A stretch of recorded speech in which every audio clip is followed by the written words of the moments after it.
RSS అనుబంధ సంస్థలన్నీ కూడా ఓడిపోవాలని చెప్పి ఇండియా కూటమి పూర్తిగా సహకరించవలసిన బాధ్యత మనందరి మీద ఉందని అందరికీ తెలియజేసుకున్నాం. ఏదైతేనే కానీ ఎలక్షన్లో అలా దగ్గరకు వచ్చి గెలిపోయింది. కానీ ఇప్పటికి కూడా ఇండియా కూటమిదే గెలుపు.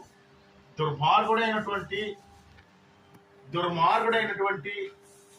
జగన్మోహన్ రెడ్డి, నీచుడైనటువంటి చంద్రబాబు, ఏమీ తెలియనటువంటి పవన్ కళ్యాణ్, వీళ్ళందరూ కలిసి ఈరోజు మళ్ళీ నరేంద్ర మోడీని ప్రధానమంత్రి చేశారు. ఎందుకు చేశారంటే ఒక మేలు చేశారు.